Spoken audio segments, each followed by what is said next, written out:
Alright, so in today's video, I'm gonna challenge two random chess players on Lichess in order to try out the Geet Opening that I covered in the video that has popped up in the card above. You can watch that tutorial video, it's quite interesting. So I normally use this opening, especially if I just want to get a quick draw or make fun of my opponent or a quick win, because if my opponent plays something unexpectedly apart from the obvious lines that lead to a draw, then at least I'm sure to win the game. Alright, let me challenge my first opponent.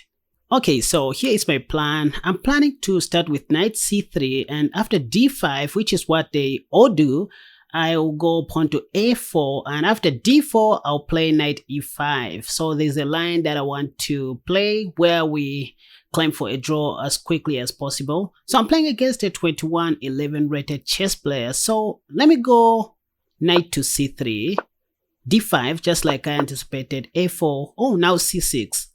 Okay, change of plan. My opponent is playing very fast, so let me go for a cheap trap, knight takes e4, and yep, smoothed mate. So I expected the game to end this way because my opponent was playing very fast, and look at that. Oh my god, the e-pawn can't take my knight because it is pinned by my queen to the king. So that's a smoothed mate, you guys. One of my fastest checkmates. Now let me show you what I was expecting to see, and just a reminder you guys, this is a very good example of how you can still continue playing even if your gambit ideas or your tricks don't go as planned. I mean, because at the end of the day, you still have to play chess. It doesn't mean that just because my trick didn't happen in this first game, it will never happen, or people don't play that. If you check the Lichess database, what my opponent played is not what everybody plays. So just keep calm. If your trick doesn't work today, maybe it will work tomorrow or another day. So let me just go through some of the lines that I was expecting to see.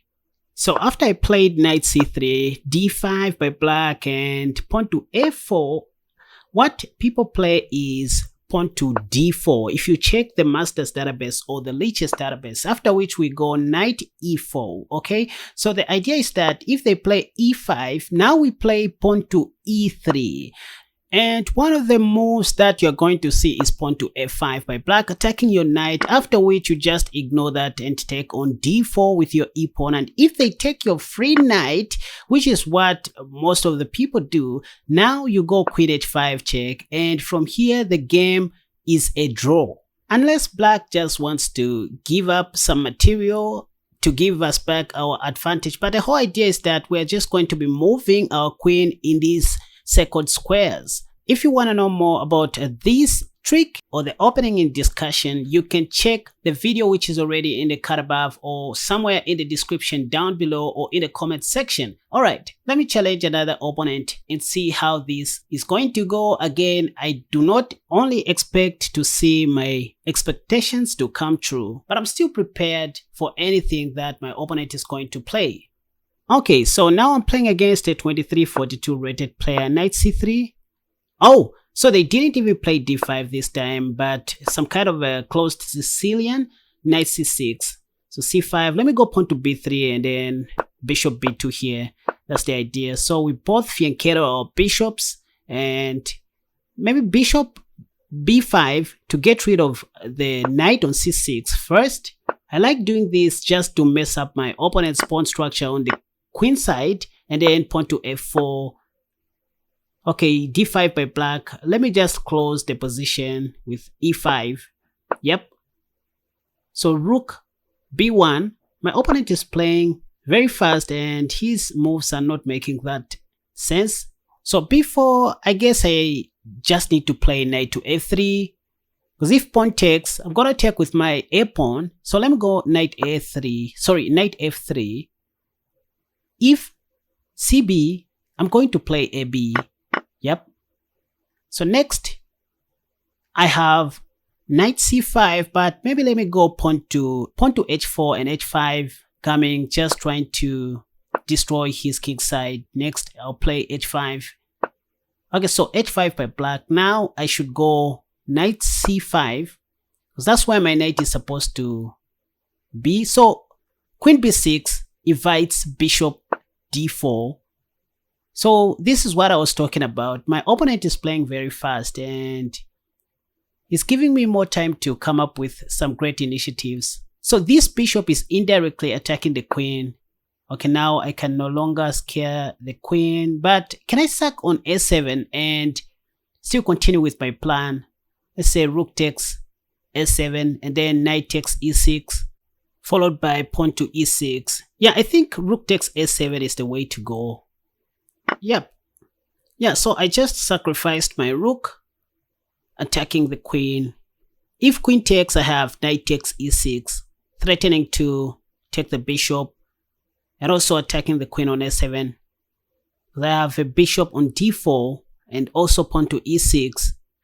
I have so many threats. In the near future, I also have knight g5. Wow, so I think this sacrifice is okay. Let's see what black is going to do here. Okay, so there we see queen d8. Now what can I do? Can I just cast a shot, or maybe knight g5 first? Yeah, I think knight g5 makes a lot of sense because I'm gonna be putting more pressure on the f7. Oh, so black just castled short. Let me go pawn to g4. The idea is to go h5 next. That's what we do. So h5. Yep. Because the g pawn is already a dead pawn. Knight f5 attacking my bishop. I think I can just take on g4, queen takes g4, sacrificing my second piece, the bishop.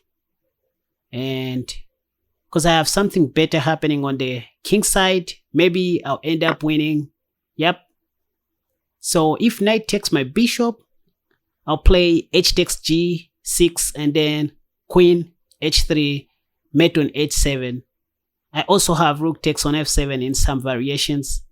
Wow, but I'm getting low on time. I hope I won't miss some good moves due to time pressure because that usually happens in most of my games. But I'm ready for anything here. So h takes g6, f takes g6, and maybe I can even sack my rook on h8 with check in some variations and go rook takes g7 check, or maybe queen h3 after rook g7. I mean rook h7 and rook h8. I have so many moves. Now you can see my opponent is taking a bit of time here. Okay, so knight takes d4. I think let me take on g6. Yep. So h takes g6. Is my opponent going to take back? I'm sure my opponent has now come back to his senses because he was playing very fast in the opening stage. Now he's low on time. So I'm just going to blitz him, I think. So if he takes back on g6, do I have a sacrifice on g7? Rook takes g7 or rook h8. Oh, so queen b6 attacking my rook and my knight. I didn't see that. But I think let me just take on f7 because I'm low on time. I can't come up with other sensible moves here. So that was check. Rook takes. I think let me take back with my rook. Yep. In some variations I can sack. Oh, so knight takes c2. Can I go king d1 or king f1? Oh, my time. Let me go king f1. I think I have king g2 if anything. Yep. So let's check pawn to d3. Ah, damn it. I just hanged my queen. But let me just play on. Let me try to blitz my opponent. So I screwed up everything. Damn it. Oh, checkmate. Yep, rook takes g7. So due to time pressure, my opponent also blundered in the same way I did. Wow. This is so interesting. Let me just see where I went wrong, or where my opponent went wrong. Okay, so let me take the game somewhere near the end game. Where? Yeah, right here. So I was calculating this move. I didn't see queen b6 actually, but I think I had a mate here. Rook h8 check. And let's say if bishop takes, I had queen h5, I think. Queen h5 threatens mate in 1 on h7, and there was lead 2 that white was going to do here. I mean, even if knight takes c2 check, the simplest response maybe is to play king d1, attacking the knight. Yep, cause I'm still threatening to mate on h7, and even if black plays knight e3, I was just going to take the knight, and white doesn't have any checks, so I was simply going to mate him on h7, and instead of bishop h8, sorry, not g takes f6, after rook h8 check, instead of bishop takes h8, let's say if he took with his king, that was going to be mate in 2 now, or mate in 3, after king back to g8 and queen h7 mate. Unless there are some in-between moves that I'm not calculating here, and today is not just my day, I'm not in my right mood. But what I did with g takes f7, I think this was not right, but anyways, this is chess. Alright, lesson learned. I hope I won't repeat that, and I hope you have also learned something, you guys. If at all you did enjoy watching this video, please be sure to hit the like button, and don't forget to subscribe to my channel if at all you haven't already. My courses are still on promotion at www.casperchess.com. You can go there and purchase any at a very affordable price. And be sure to sign up for my free masterclass and get yourself a free mini course on the rat defense in order to level up and improve your opening repertoire. Alright, until next time, thank you for watching this video again. Bye bye.